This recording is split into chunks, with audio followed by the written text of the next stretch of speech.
You've got to admit, getting paid produces a satisfying feeling, regardless of how briefly that feeling lasts. You're less anxious and confident about meeting your needs for that period, and then shortly after, you start wondering what you did with all your money, and you get sad and anxious as you anticipate the next payday. This cycle repeats itself because you probably don't know the right way to handle your money. Today, you'll learn some helpful tips on what to do as soon as you get paid. 10. Set up different accounts. Keeping all your money in one account won't be as effective as when you keep it in separate accounts. It's easier to remember what money is meant for when you do this. Set up separate savings accounts for your taxes, your daily needs, expenses, and debt payments, your emergency savings fund, your retirement savings, and your larger savings goals. Separate these accounts to keep your spending organized. If you're an entrepreneur, having separate accounts for your small businesses can make your bookkeeping life a lot easier. It can help you keep track of your business-related expenses and not use business money as part of your money. When you open up your different accounts, go for those that offer you a higher interest rate than the savings accounts from most banks and are perfect for storing money that you need to keep accessible. Makes sense to earn interest on the money you'll be keeping and not using for long periods of time, but that will be stored for long periods. 9. Set a limit to what you spend in a week. It's funny how we spend our money like it won't get exhausted. We do this and then feel robbed when we eventually exhaust it. This would naturally happen when you don't put a limit on your spending in a week. Specify the maximum you'd be willing to spend on an expense and then stick to it. You'll easily avoid overspending this way. And to add more control to how you spend your money, opt for paying with cash. This way, you are aware of what you spend. If this isn't possible, then keep a list of what you've spent on your phone. Do you know there's something you've been doing to cheat yourself? Coming right after 8, you'll find out. The 8th thing to do when you get paid is to pay your bills. This might seem like such a simple thing to do, doesn't it? Well, it is simple in itself, but one of the hardest things. Parting with money can be painful, and this makes us sometimes put off paying bills as they come. You only end up making it harder for you to clear your bills as time passes. An important reason why you should be timely in paying your bills is so your credit score rating doesn't get negatively affected. A helpful way to attend to your bills is automating the payments so that they immediately come out right after payday, and you don't have to think about it. 7. Pay yourself. One of the first things you want to do when you get paid is to pay yourself. Sounds funny, right? After all, your money is your money, but you've worked so hard, and you pay every other person but not yourself. Okay, when we say to pay yourself first, we mean to set aside money for your savings. This way, when you begin running low on cash close to your next pay, you'll feel a bit relaxed knowing you didn't spend it all because you put some money aside. When you get paid, make it a priority to separate money meant for meeting your financial goals before anything else. First, decide on a percentage of your income that you want to save each month and stick with this practice as you increase your savings over time. This is money you won't be touching unless it's a sincere emergency. You can begin saving with a target of $1,000, and when you reach this target, set a higher one. To help you be committed to this, set up an account where part of your income is automatically set to when you receive your pay. If your money comes in cash, then do it as soon as you can. And when you save, save with a mind to invest.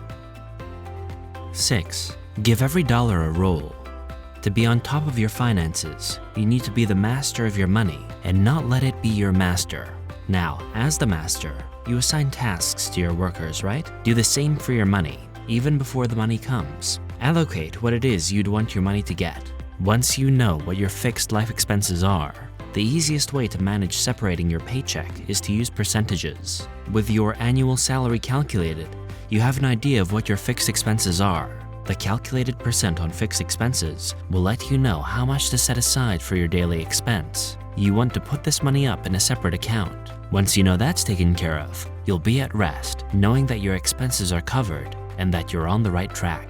We'll go to number 5 before revealing a simple yet powerful tool you can use to stay on top of your finances.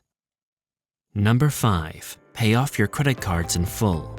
Credit card debt has become a normal part of our everyday life. These days, people who overuse and abuse credit cards don't always realize they're overspending until they're drowning in debt. And if you ignore paying off what you owe, you'll get in a situation where you'll be paying off debt for the rest of your life because you're battling with compound interest. You'll probably have debt like student loans, mortgage payments, and others, and depending on your debt situation, sometimes you will have to pay off debt before you can make any meaningful progress in your financial goals. When it comes to credit cards, you can be charged different types of interest depending on how you use your card. Generally though, if you pay off the balance on your card every month, you can typically avoid interest charges on new purchases. Paying your bill on time each month could also help you build and maintain good credit scores. The lower your credit card balance, the lower your credit utilization. With a good credit score, it makes it easier to qualify for better interest rates and other loans. Another reason why you should pay off debts in full is this obvious one. You avoid paying interest, and this will allow you to have more options with your money. The money you save by avoiding interest could then go elsewhere. If you're worrying less about debt payment, the more flexibility in your budget you may have. 4. Create a budget. What better way to be on top of your finances than making a budget to help you track your spending, as against simply spending money without an idea of where your money goes? Keeping a budget ensures you know exactly what you're doing. A budget is simply a spending plan that takes into account estimated current and future income and expenses for a specified future time. When you create a budget, you can see how much you've been spending on a particular area and come up with ways to reduce it if it looks outrageous. Since you know exactly how much money you earn and how much you can afford to spend each month, you'll know exactly how much you need to save. Something to bear in mind, it's advisable that one begins to map out their budget before they get paid and not after. To do this, try to note down how much you spent on what when you got paid the previous month. It doesn't end with creating a budget. You've got to work with it and see it through. Finish what you started, because creating a budget is just one step. Your budget will become useless if you do not discipline yourself. Temptations will pop up, and unexpected expenses too. Attend to these with your budget in mind. Make sure you regularly check in with your budget to see you're on track, as it'll help you set long-term financial goals, keep you from overspending, and help shut down risky spending.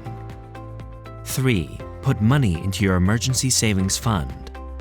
Besides putting money into your savings account, you want to move money into your emergency fund. You regularly put money into this account through direct deposit or electronic deposit, and only use it when you need it. If you don't have one set up, consider setting one up. We can't control life, and emergencies can sneak up on you when you're least prepared for it. Emergencies like medical bills, car repairs, or sudden job loss can hit really hard. But when you have an emergency fund, it'll be less chaotic with you when you're in the middle of one.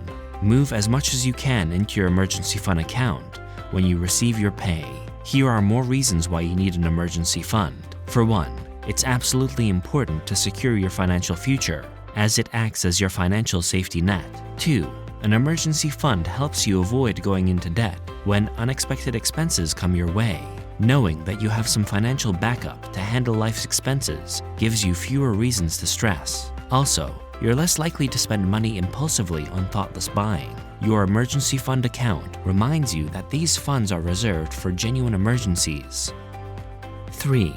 Having your own emergency fund allows you to handle emergencies without paying excessive interest to lenders. If you do not have an emergency fund, you'll be forced to take out loans having high interest rates, and this can quickly accumulate debt. However, with an emergency fund, you can avoid or minimize credit card debt. In conclusion, an emergency fund provides financial stability by making sure unexpected events don't lead to financial troubles, while protecting your long-term financial goals and investments.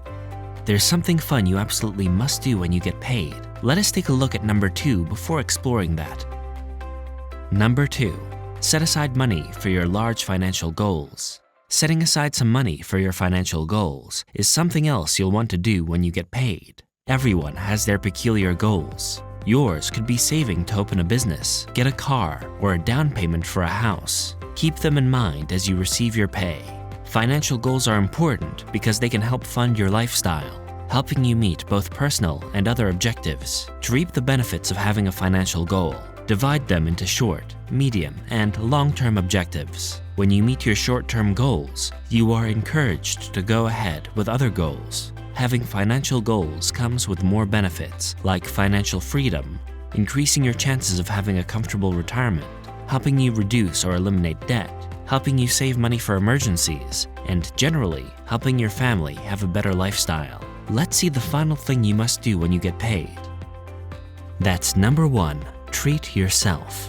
Yes, when you get paid, you deserve some reward. This is not the senseless type of self-reward where you continue to purchase unwanted flashy products and luxuries. Rather, you get something that makes you happy and meets a need, not stuff that'll end up in a yard sale a few weeks later. But it is good to use at least some of your money for immediate rewards and fun things. Whether for you that's shopping, taking little trips, going out with friends, or enjoying your morning latte, it's perfectly fine to do something nice for yourself after you've taken care of the serious stuff like covering your expenses. Savings are alright, taxes cleared, you're on track with credit card debt, saving for your retirement, and your financial goals. It is very easy to make mistakes when managing your finances. Making non-essential purchases as soon as you receive your paycheck and not having a budget are some of the biggest mistakes. These errors in managing our finances contribute to why people remain poor. You've got to think ahead, plan for your future,